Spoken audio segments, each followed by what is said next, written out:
안녕하세요. 법률사무소 세율 오윤지 변호사입니다. 오늘은 지난 시간에 이어서 돌아가신 분이 빚이 많은 경우에 어떠한 조치를 취할 수 있나에 대해서 알아보려고 합니다. 지난 시간에 저희는 상속 포기에 대해서 알아봤어요. 상속 포기의 경우에는 돌아가신 분의 마지막 주소지인 가정법원에 저는 상속인으로서의 권한과 의무를 갖고 싶지 않습니다 라고 신청하는 절차라고 했는데, 이 절차의 가장 큰 문제는 민법상 상속인으로 규정되어 있는 사촌까지 상속인으로 넘어갈 수가 있고, 이때 사촌도 상속을 포기해야 되는 번거로움이 생긴다. 그래서 민폐를 끼칠 수 있다라는 거에 대해서 말씀을 드렸거든요. 그러다 보니 상속 포기와 효과는 비슷하지만 이러한 민폐를 끼치지 않는 방법을 고안해야 했습니다. 그게 바로 한정 승인 절차입니다. 한정 승인은 제가 상속인은 맞습니다. 그런데 제가 아버지가 물려주는 모든 빚을 다 갚을 수는 없고, 아버지가 저에게 물려준 재산이 있다면 그 재산에 안에서 이 모든 빚을 갚겠습니다 라고 법원에 신청하는 절차입니다. 그래서 아무래도 빚이 많은 경우에 한정승인 절차를 진행하게 되겠죠. 대부분 아무런 재산도 없이 돌아가시는 경우가 극히 드뭅니다. 왜냐면 거주지가 있기 때문이에요. 보증금 1억짜리 아파트에 살고 있었습니다. 그런데 빚이 3억 원이었어요. 이런 경우에 바로 한정승인 절차를 진행합니다. 이런 경우 보증금 1억을 가지고 내가 이 모든 채무를 다 갚겠어요 라고 법원에 신청을 하거든요. 한정승인 절차를 어떻게 진행하는지에 대해서 간략하게 설명을 드릴게요. 먼저 우리가 누군가가 돌아가시면 뭘 하죠? 바로 사망을 신고합니다.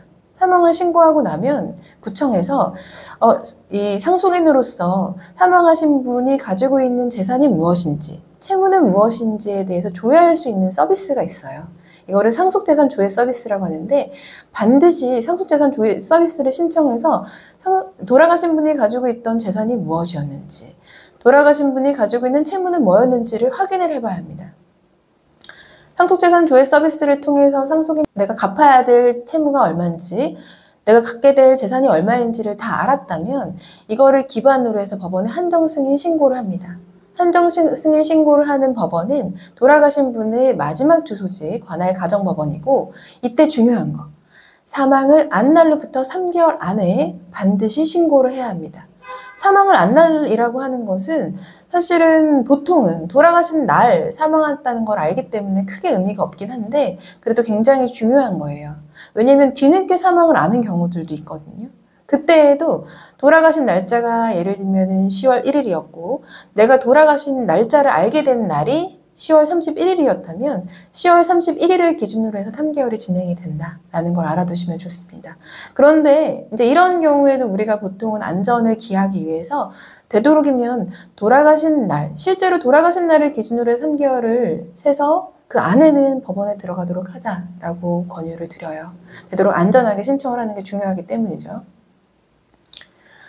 아까 말씀드린 것처럼 상속재산 조회 서비스를 통해서 알게 된 돌아가신 분의 재산과 채무, 이거를 적고, 중요한 것, 내가 개인적으로 알고 있는 채권자가 있다. 아버지가 막 찾아보니까 차용증이 나왔다. 그런데 이분으로부터 한 5천만 원을 빌린 내역이 있다.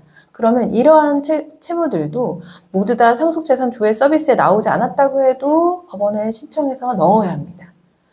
이렇게 신고를 해서 법원에서 한정승인 결정을 내려주면 그 다음엔 끝이 아니라 청산 절차라는 걸 밟아야 해요.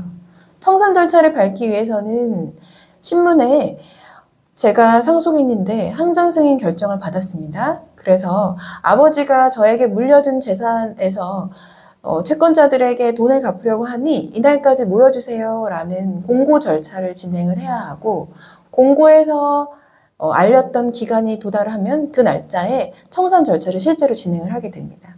그러면 보통은 1억의 재산에서 3억을 가진 채권자들한테 그 채권 액수에 비례해서 돈을 나눠주면 되고요. 이렇게 해야지 모든 한정승인 절차가 끝이 납니다. 아무래도 상속 포기 절차보다는 조금 복잡하죠.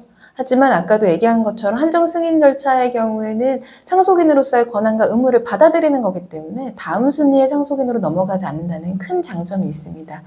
그래서 보통 어떻게 진행을 하느냐, 배우자가 있고 자녀가 있는 경우에 배우자와 자녀 중 하나는 상속 포기를, 그리고 남은 하나는 한정 승인을 하는 식으로 절차를 진행합니다. 오늘은 한정승인 절차에 대해서 알아봤습니다. 한정승인 절차는 물려받을 빚이 많은 경우, 재산보다 빚이 많은 경우에 진행할 수가 있고, 돌아가신 분의 마지막 주소지 관할 가정법원에 사망을 한 달로부터 3개월 안에 반드시 신청을 해야 한다. 한정승인 절차는 법원에서 결정을 받더라도 끝나는 게 아니고 반드시 청산 절차를 거쳐야 한다. 단, 한정승인 결정을 받은 경우에는 다음 순위의 상속인으로 상속에 넘어가지 않는다는 큰 장점이 있으니 보통은 한정승인 결정을 통해서 이러한 빚을 해결하는 게 좋겠다에 대해서 알아봤습니다. 감사합니다.